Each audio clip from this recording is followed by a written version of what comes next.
On today's episode of Gathering the Kings. Because it just got me in that mindset to stop trying to do everything myself, that I'm the best at it. Even if I am the best at it, you can't do it all. You are listening to Gathering the Kings with Chaz Wolfe, featuring fellow 7, 8, and even 9-figure business owners who have real battle scars from business and life, but have prevailed as the king that they are designed to be. We welcome high-performing entrepreneurs to the stage in order to reveal the real of the real on what it takes to build a successful business today. We dissect the good and bad decisions they've made along the way that give a true and accurate picture of the journey of success and how you too can get there. Through this dialogue, you will learn the value of growing your network and surrounding yourself with power players and kings like today's guest. Grab your pen and notebook because we're about to dive in. What's up, Gathering the Kings Nation? Chaz Wolfe. Today's guest, Josh Whitaker, takes away the stage, guys, because he's had multiple businesses, multiple exits. This dude thinks at such a high level, but we break it down to super practical things that you can take away for your business. The dude's in cannabis. He's been in drop shipping.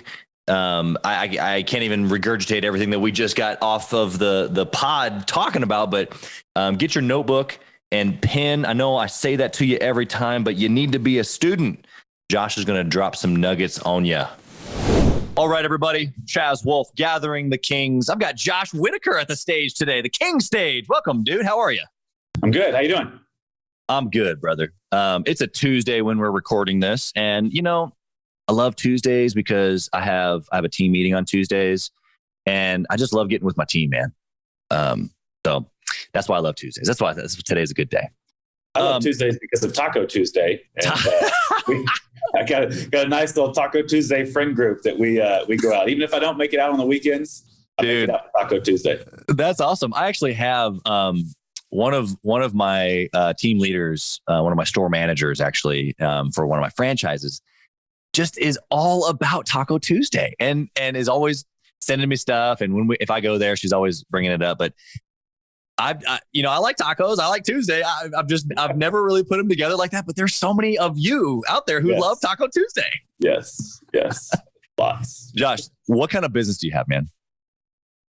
Well, I have a lot of different businesses. I guess the kind of pay the bills role, I guess you could say, is a fractional chief marketing officer. So for businesses that can't afford a full-time, chief marketing officer, they can rent me for a few hours a week. Sometimes it's a few hours a month. That's the job that I just love to death because I love marketing. I love strategy. I love startups. And I'm working with some just crazy, unbelievable, amazing companies. And it's just so fun for me. I would work for less money because I love it so much. But my real business is CBD. It's cannabis. It is. I have a manufacturing company. I have a fulfillment company. And of course, we do marketing for CBD brands. So we're just almost a one-stop shop for CBD hemp brands. Wow. Okay. Well, we're going to dive into both of those, I'm sure. But my question at the beginning is always the same, which is at this level, clearly a king in the business, as the language we like to use here on the show, doing 7 figures plus with multiple businesses, it sounds like. So I want to know at this stage in the game, like, why do you still play? What keeps you going? A couple things. Number one, I feel like if I retire, my mind will die, will wither away. Sure. I love this stuff, man. I love startups. I love mentoring. I love it. I don't know if I'll ever stop. Yeah. I don't think I will ever stop. Richard Branson's still going, isn't he? Yeah, exactly. Yeah, Donald J. Trump, right? Like, That's a guy beyond the years that we're supposed to be given, right? Yeah. Well, awesome. Okay, so you're designed for more, and you haven't quite gotten there yet. It sounds like, which is awesome. I love the passion, honestly, that's in your voice. It actually got me fired up when you were talking about the CMO stuff because that's how I feel about just more. It's never been about necessarily the money or influence or having a special name or being, a celebrity of any kind, fame, but it's just been like more. More. Just like, let's go and get more. Like, come on, let's go. Do you relate to that at all? Oh yeah. Yeah, definitely. Yeah. It's exciting. Yeah. One project after the next. Let's go. Especially with marketing, man. Like I mean, marketing, the industry itself is just, changing right before our faces over the last, 10 years, probably. Yeah, agreed. So, that's awesome. Okay. So let's kick it back a notch. Let's go back in time before you were the big shot that you are today. And let's talk about, some of the decisions that you made. I'd love to know, before we get into good or bad, like, where did entrepreneurialism start for you? Like, was it with marketing originally, or were you a sales guy? Like, where did you get introduced to wanting to do your own thing? When I was 8 years old, I'm from Texas, and I live in Denver now, but I'm from Texas. And my school was blown away by a tornado. Whoa! And when we finally went back to school, a couple of weeks later, we went to a temporary, location. It was an old Piggly Wiggly's. They erected like some Piggly Wiggly's, some temporary walls. Yeah. And we just had school there. And what I noticed was all the kids still had the quarters for the vending machines, but there were no more vending machines. They blew away. And so what I did that second day of coming back to school is I went to the gas station that was near my house, and I just bought everything that was a nickel. So that was Gobstoppers, that was gum, that was Tootsie Rolls, a couple other things. And I just stuffed my pockets as much as I could, and I went to school and I sold them all for a quarter. Yeah. So I'm earning 5 times ROI, right? 5x ROI. I did that for about 2 weeks until I got caught. Caught? What do you mean caught? What is that? That's like business at 8 years old. Caught by who? Yeah, school people or your parents? What? Yeah, that's the teacher. Yeah, definitely. They weren't having it.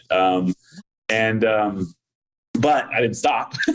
I mean, I'm just thinking in my mind, like, I have an 8-year-old. I'm just thinking if my teacher called me and told me this, I'd be like, well, first off, where's the money going? Where's she stashing the money? Number 2, like, congratulations. Can we get a certificate of entrepreneurialism or something? Right. Yeah, absolutely. Okay. Absolutely. So you get caught. What happens? So my bestseller was gum. So Your what I did was bestseller. So the problem was the gum back then were these huge, like, chunky pieces that were wrapped, Yeah. like Happy Taffy is today. And that was just still too much, right? So what I did was I found those stick packs, which was like Juicy Fruit, Wrigley's, Big Red, that kind of thing. Sure, and yeah. I just bought a bunch of those because I could conceal them easily in my pocket. Yes. Still sell each individual piece for 25 cents. 25 cents. That's right. Yes. So I did that for a couple more weeks. And then I was at Walmart with my mom once, and I saw, what do you call those? Supersized packs. Oh, yeah. You buy 5 packs to get an extra free. So I'm like, oh man, I'm just making more money. But of course I got caught with that too. And it eventually stopped. And they shut it down, huh? Yeah. But all my money was going to baseball cards. So then I just started diving headfirst into baseball cards. And I volunteered at the local baseball card shop. That's right. For like literally, 8, 9 years old, they were letting me just kind of hang out and learn. So sort stuff. Yeah, exactly. That's awesome. My brother-in-law owns a card shop now. And it's a whole world. And so I'm sure you're still very familiar with all that, but it's like its whole industry. It's not even it's like real deal stuff. Yeah. And Gary Vee probably probably pumped that up a little bit too. Yeah, that and garage sales. Yeah. Okay. And now NFTs of naturally, Right. Yeah, absolutely. Well, dude, that's awesome. I so relate to that. Being a kid, trying to rub quarters together and get something. I love that. Tell me about in the journey of business, maybe in the cannabis business. I'd love to hear about that, since that's a little bit of the conglomerate of what you have. But in the early stages of that, give us a good decision that you made that really catapulted you forward. Let me answer that with a story. Ooh, love it. So I love TED Talks. I watched this TED Talk once about startups. And I can't remember the guy's name. Bill Gross, maybe. He's the founder of Idea Lab out of New York. Okay. This is a long time ago. This was 10 years ago. And what he did was he studied the top startups and what made them successful. So he studied, I don't even know how many, tons of startups. And he's like, and it's not the ones that are just like eking by after 3 years, but these are the ones that like went to the moon, right? Yep. And what he found was it wasn't the idea, it wasn't the people, it wasn't the money. consistently, it was the timing of the idea. So the best decision, and this was before, I made this decision not knowing what I just told you. But I moved to Denver right when recreational marijuana became legal. And I didn't even smoke pot. I just said, I got to get into this industry. Like, what do I do? How do I get in? So the best decision was recognizing the timing of something and jumping in. Yeah. And I went from a tiny little web dev shop with literally 2 of us plus an assistant to just blowing up. Literally within 3 months, we had, I don't even know, 9 employees. We only had 1 competitor, and they weren't good. So we rose to the top really quick. Yeah, there's so much to unpack there. The timing of that. What makes me think, like when I hear that story, what I think of is this. Like even like we just talked about Gary Vee and NFTs, or you can equate it to timing of anything. I bought Bitcoin many years ago or whatever, right? Your real estate, different times, ups and downs. But in that moment when you were just like, okay, how do I get in? Was there doubt of, have I missed it? Or was it, I knew I was early and I just got to figure it out? Yeah, definitely. I knew I was early for sure. Okay. Yeah. How did you know that you were early? Because it had just become legal and I knew that somebody needed to capture this market for sure. Right. It's no different than the NFT market right now. Right. Some marketing company needs to, or they're probably already working on it. Some marketing company needs to be out there claiming to be the NFT specialist. And just FYI, I am doing a project right now, launching an NFT for a tequila brand. Nice. And I don't think I'm not recording all of this and writing up some SOPs and I'm not saying I'm going to start another marketing company by any means, but I will have a process and a system and I will be able to blow NFTs out of the water when I get done with this for sure. Yeah. But the point I'm trying to get is we're at the exact same scenario here. Somebody needs to own this stuff because it's not rocket science. It is. There are very specific things that you need to do to make a project successful, and it's not that hard. Yeah, and so what I'm trying to relate to for myself and many entrepreneurs, obviously we're idea guys and gals, and so we've always got all these ideas, and we never do anything with them, right? Because that's what most people do. Yep. And so in that moment when you had this idea, you initially thought, okay, like I got to get in. Let me figure it out. You didn't necessarily have doubt around being too late, but even what you just said about the NFTs of like, someone should do this. And then your second thought that you thought out loud was someone probably already is. Mm-hmm. Now, that doesn't necessarily stop you from going and doing it, but tell us why, because most people think that and then they stop, right? Absolutely. Yeah. You hit that right on the head for sure. Most people assume it's already been done and just won't put forth the effort. So why did you continue with cannabis then? Oh, I know I'm going to be better than anyone. It doesn't matter. Like I know beyond the shadow of a doubt, I'm going to do it better. So even if there is competition, I'm going to do it better. Yeah. That was easy. And so the mindset there is, I know what I'm doing or what I'm going to be bringing to the market is valuable, whether someone else has done it or not. I know the value that I bring and someone's going to want to pay me for it. Yep. Okay? Absolutely. I'm relating this to, the agency owner who's listening, or the flooring guy who's listening, or the, you name it, right? Every type of business. The franchise owner who has one restaurant, right? And they're thinking about, wow, if I go to that other part of the city, but there's already that pizza parlor over there, right? It's the same mindset of limiting thinking that you're referring to, but you just said, no, I know that I can do it. I know that the market is there. I've done my research, so I'm just going to go for it. Yeah. Yeah. Is your pizza better than that guy that's over there? Right. If it is, go for it. If not, why are you even in business? Yeah, absolutely. Absolutely. Okay. Let's flip the script. What about a bad choice that you made that was just like detrimental, save us time and money right now by listening to this terrible decision that you made? That is a very easy one. Okay. Very, very easy. I needed a co-founder for one of my companies. Like if you're going to raise money, you really need a co-founder. Okay.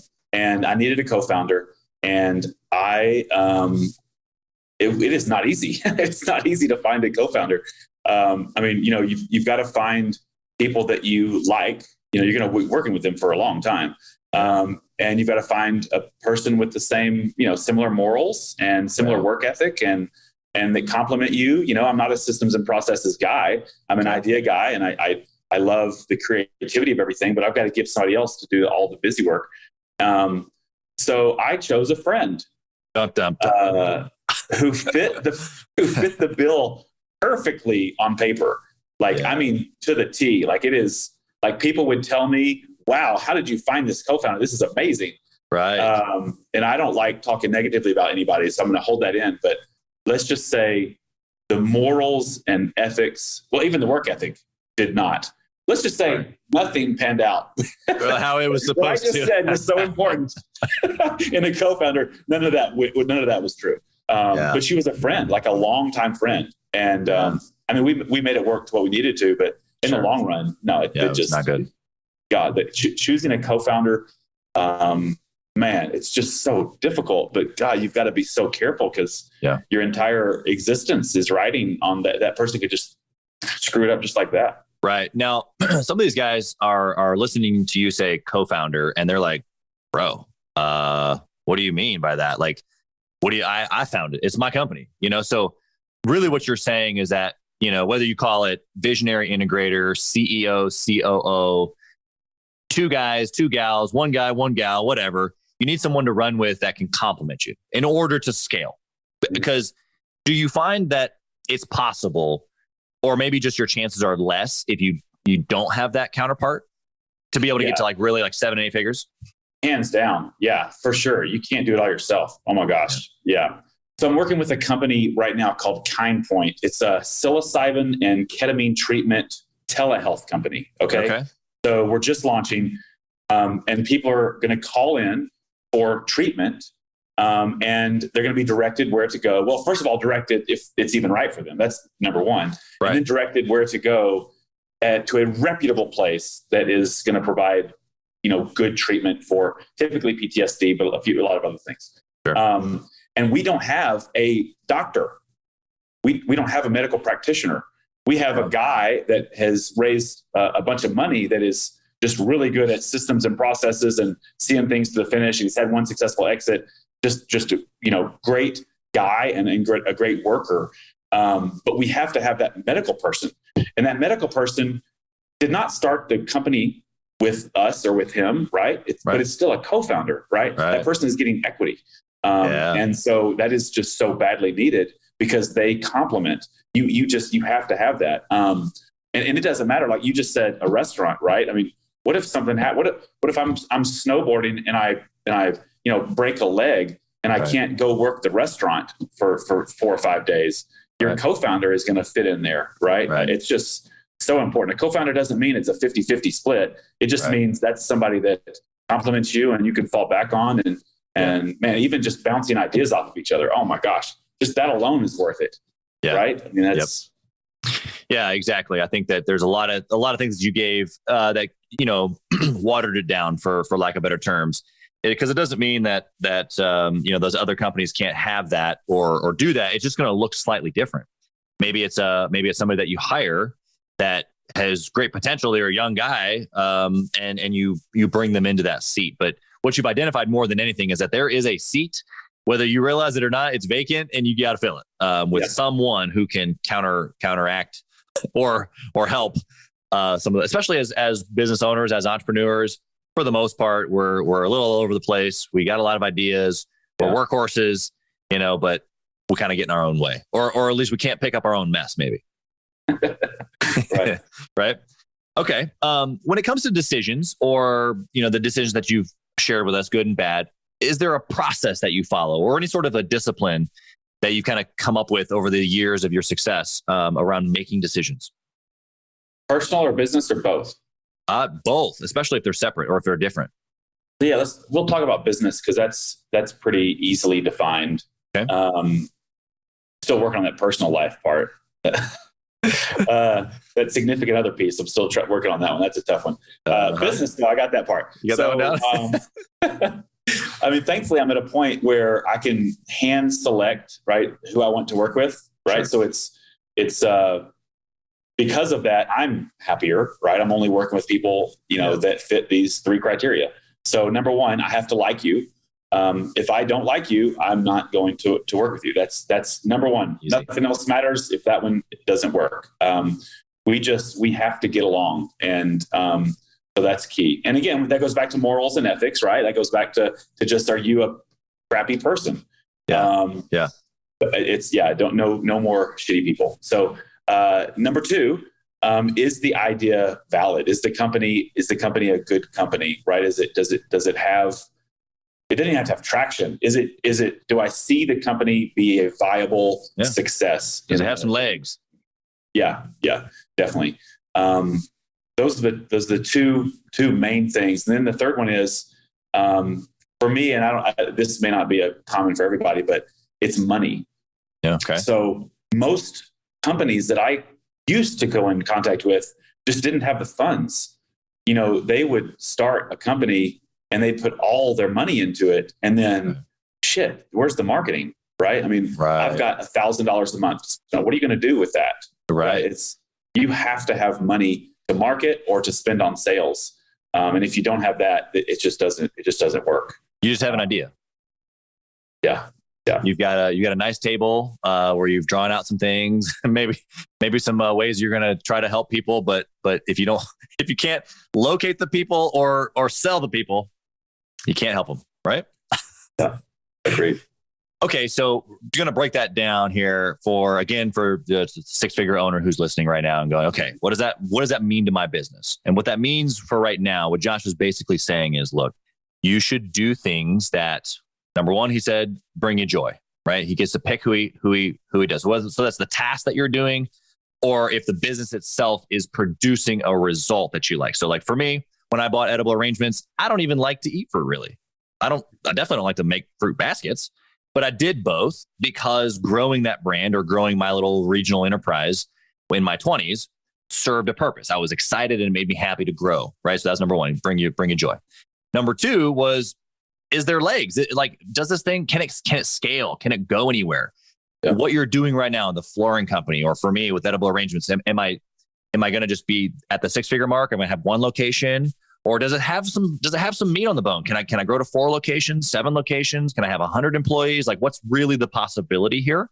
And sometimes that takes some sitting down, writing down some notes on a piece of paper, really giving your mind the ability to go, okay, what does this look like 2 and 5 and 10 and 20 years out? Am I even still doing this in 2, 5, 10, and 20 years? Right. So, I don't know. Anything else to correlate those things down to someone who's maybe listening? So I think, there's a lot of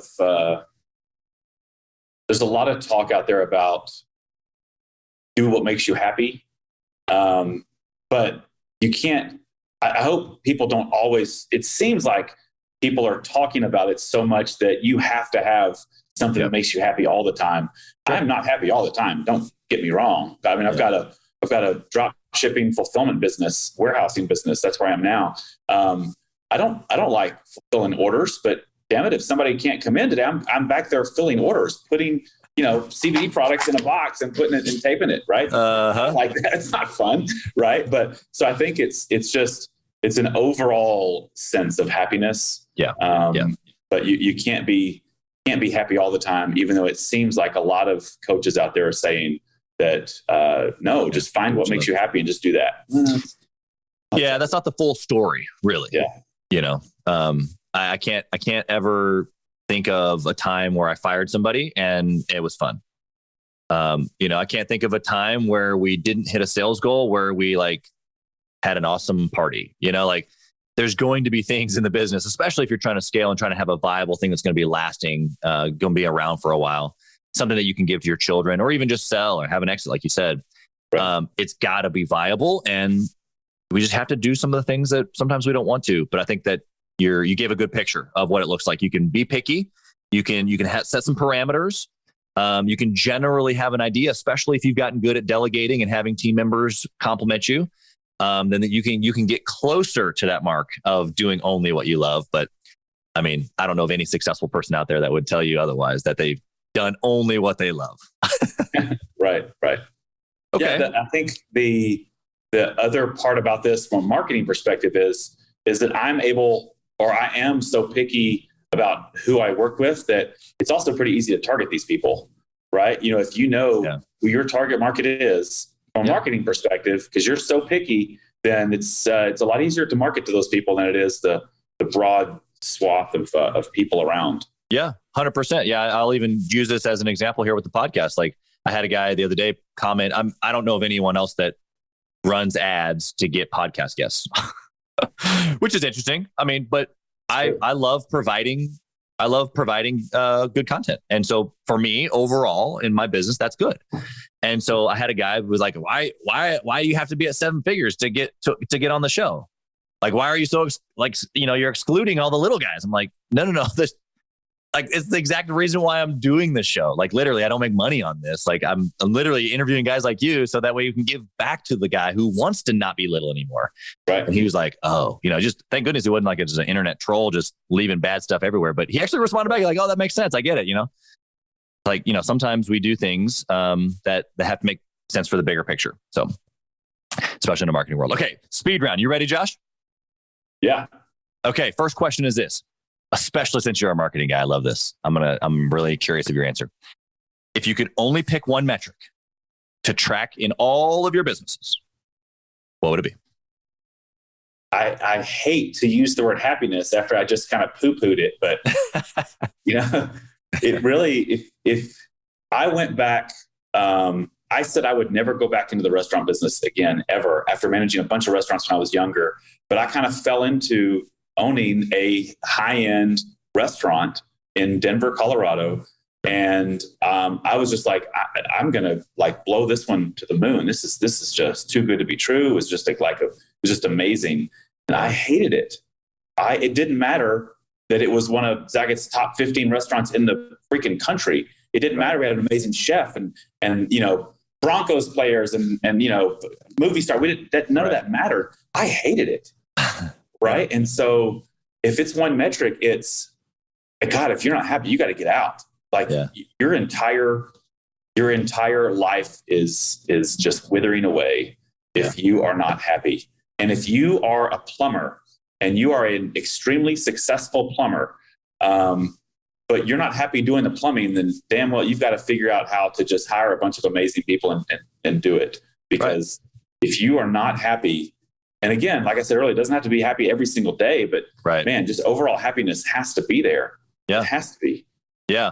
Yeah. I'm picking up like purpose or fulfillment of, heading in the right direction, like holistically. Because to your point again, not every day, whether you're the owner or the plumber or the both, there's going to be days where it's good and bad. So very good. I appreciate that perspective. I think that's, especially since you, like you said, you kind of poo-pooed it before. It's good. It's good because it's both. It really is. Yeah, it really is. Okay. What book would you recommend that a 6-figure owner read that's trying to get to the 7-figure mark? Oh, there's 2. Okay. Go for it. We'll take them both. I love The One Thing by Gary Keller, founder of Keller Williams. Yeah.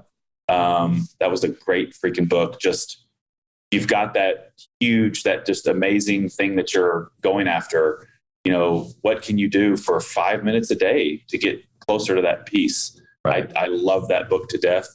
But probably the book that's helped me out the most is Tim Ferriss's 4-Hour Workweek. Okay. Controversial.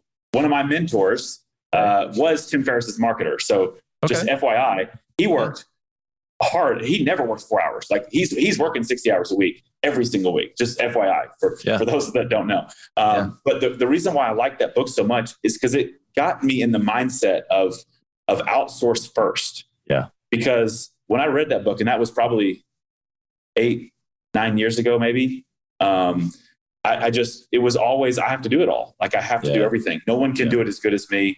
And it was just like, if I bring somebody in, I have to manage them. I have to, watch over them.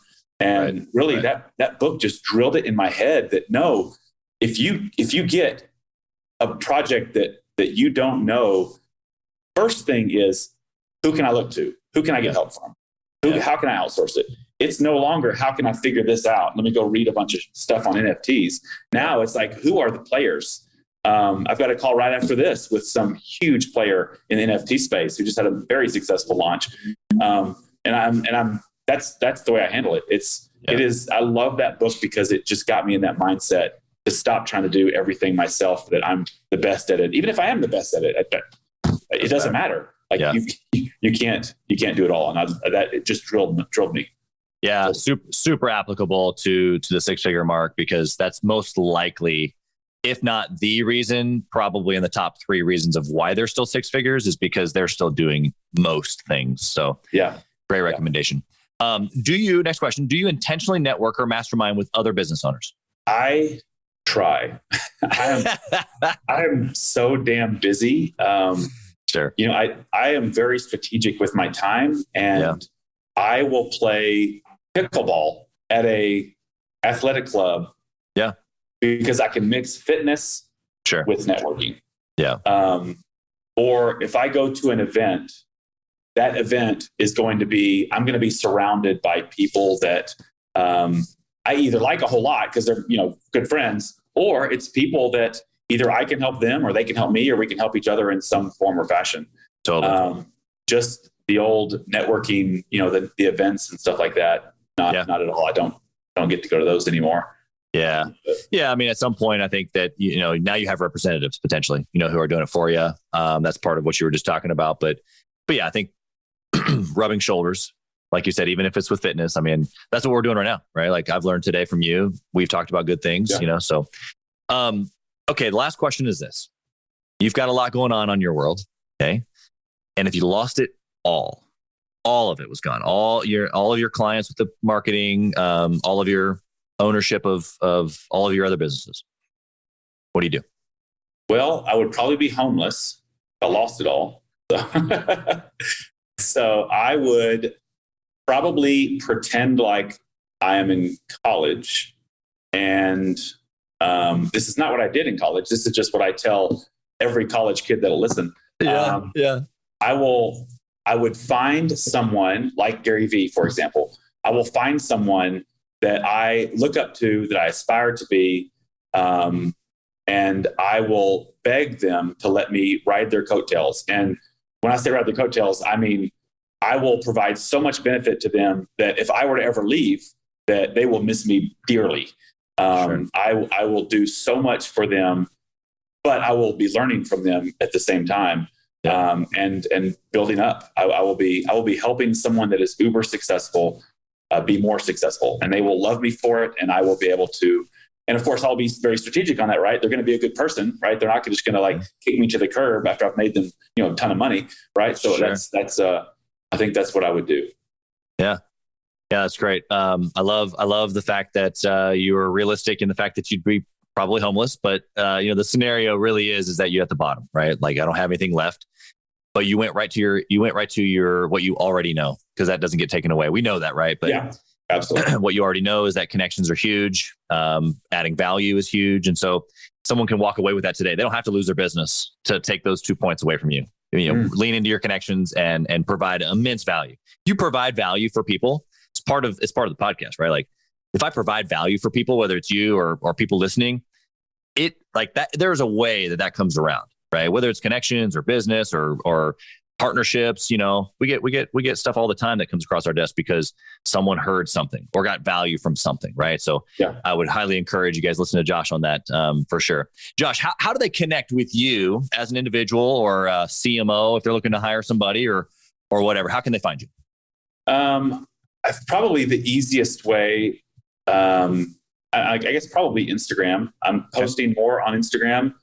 More on the story side. So you may not see a post since December on the regular, but just put Josh from Denver in Instagram and you'll see me there. There you go. And by the time this is published, it'll probably be a lot even more, but you'll be, I'm really trying to hit the socials pretty hard. I have found that I can provide a lot more wonderful information that way, just share it with so many others. With one post can reach tens of thousands just because I found a new way to ship something that saves 50 cents per shipment, right? And every small business owner that ships something would want to know that, right? So I love Instagram for that, and so that's probably the best. That's cool, man. Well, we obviously wish you the best of luck in all that you have going on, and man, you're it's March right now, and so Denver, it's about to be like the season, opening up, snow's going away, hiking, and all sorts of outdoor stuff. Absolutely. Yes. Very cool. Looking forward to it. All right, man. Well, hey, we really appreciate you. Best of luck in everything that you got going on. All right. Great. Thank you. Thanks for listening to Gathering the Kings. We hope you got a ton of value today and learned a thing or two about taking your business to 7 figures and beyond.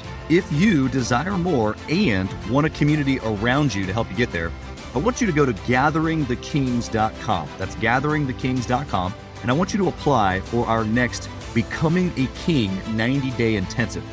We are extremely exclusive by nature as a group. What that means is that we're really wanting only the entrepreneurs who take their business and targets super serious to apply. So if that's you, you think you got what it takes to level up your business, I want you to go to gatheringthekings.com and apply. And we will see you on the other side.